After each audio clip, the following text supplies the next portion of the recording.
Alright everyone, for this update, I don't have the most exciting stuff to talk about. That's a great way to start the video, right? Um, because if you remember last time I had an update, I was jumping straight into story, just to have all the story ready to hand off to the sound and music and voice and all of that. And it's a lot of tedious work. But the good news is that, um, I have this video now of I'll scrub it just briefly for you. But basically, it's 15 minutes of every scene in the game actually implemented in code as a scene with transitions. I have a service in the code that knows which scene follows which in the order, and they all return properly, um, which is huge. It's like the structure of the game uh, is there in story format. So that's the first pass of the story, basically. And what I do from here is I sent the draft of the script, and the script is also localizable, not localized yet, but it's ready to be localized. So anyway, the script editor, he's going to take a look at it. He's not just doing the copy editing, but he's also offering suggestions, feedback, trying to iterate on this. We have about a month and a half to keep iterating to try to get it awesome. Um, and then while I was doing that, here's a couple things that, like, you can see this is progression from one level to the next, added in the footsteps. You can also see the animations are going on now. If you look at the waterfalls and the lake and the smoke and the windmill and all of that. So here's a bigger view of the animations on the whole map. And I might add a few. I'll keep tweaking this. There's snow up here, but it's hard to see. Maybe make the sheep move or put some flags on the castle. Just basic things to bring it to life. But as you're playing through the game in the close-ups, each little close-up looks like its own cool little thing. Um, Here's one of the achievement unlocks for those of you who watch this. Touching this guy here with the sword. He puts his sword up in the air actually, and then little fireworks go off. So that'll be one of the achievements. Another might be you tap this and the lights turn on. Just little things to make the game interactive wherever I can. And then that took like 8.5 of the 10 work days of these 2 weeks. So there's not much left I got to, but let me talk about what I did. I had 1 week back with the illustrator this time around, and what we're working on is, so the progression of the game is a battle, and then, actually, let me see if I can bring it up for you.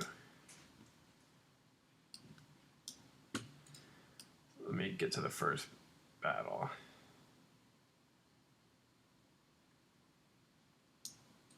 So you've seen this map before. You get to a battle. Before, after every battle is some sort of cutscene usually. And then, so like after this battle, there's a little cutscene. I won't show everything, and then decision screens, which are choices you have to make in the game. The UI here is not done, obviously, but it'll look something like this. The art is done. Whatever, how I present the text and the options, that's probably going to change. But there's going to be a lot of decisions in the game, whether you're picking between the units or picking to do something like poison, do things that could add like a poison effect to the next battle. Anyway, so once you've done this, you then go to the world map. And at some point in here, probably after every battle, you'll go to your camp where you manage your army and do your upgrades and stuff. And also on the world map at any given time in the bottom right would be like a go to camp button. So you automatically go to camp after every battle, and then you can optionally, when you're just around the world map, go to camp. So we started working on the camp. And I've posted this one tent, which is cool, which is the merchant tent. And then this other tent, which is the leader's tent, your tent, which is what you would click on to get to upgrades. I'm not going to show the whole camp yet until it's done. It's been sketched out, but not fully colored. So that's the main thing we worked on as far as illustrations go. Other important thing is the third contract with the animator started this week. So this should be the final one, but that's ongoing now. Excuse me. The last thing for the day-ish I had left, I worked on formations, and this is pretty cool. Move it over here. But if you remember in previous screenshots, everything was always a 3x2 grouping of people. Now the code is dynamic the way it should have been, but it was hard-coded originally. So you just say how many units you have, or the max amount of units rather, and then how many columns you want.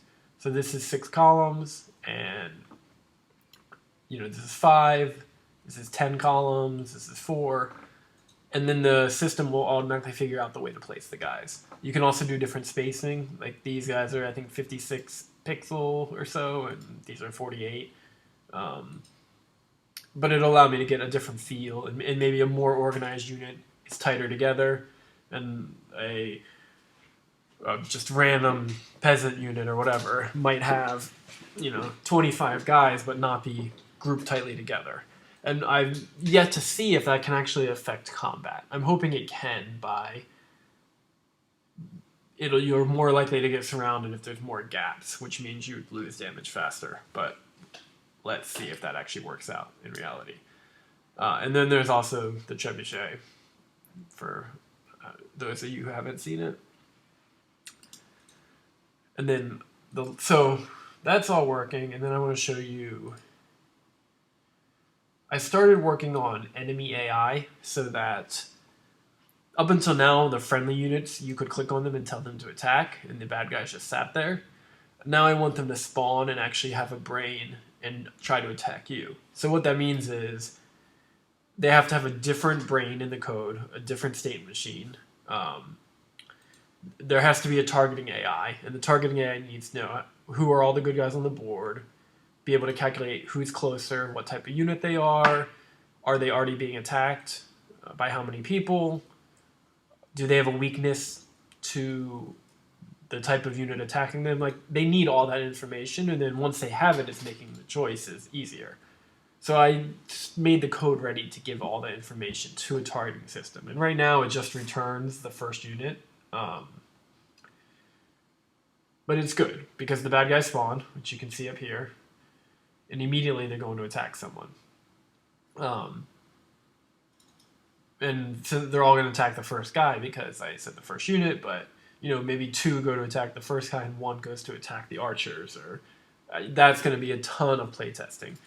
But the reason this is so important is because I want to get to the point where you play this game, you kill all the enemies, and you win the board, just so that I can string the first 4 levels together. Like right now I have one project with the story, one project with the in-game. You need to merge the 2 projects, get it to a you-win state, so you can play the first 4 levels. Even though they're horrible and buggy and they don't do anything they're supposed to, once I have all the framework in place, it's then a matter of iterating and polish, and iterate and polish, and all of that. But anyway, that's kind of where I'm at. I think that's the last...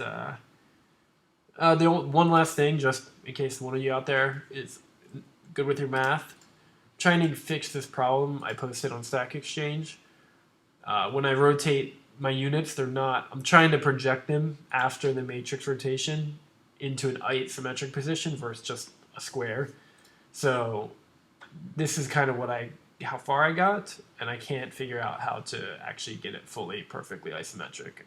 There is a formula, I just don't know which one to use. So any help is appreciated. All right, I'll see you in 2 weeks.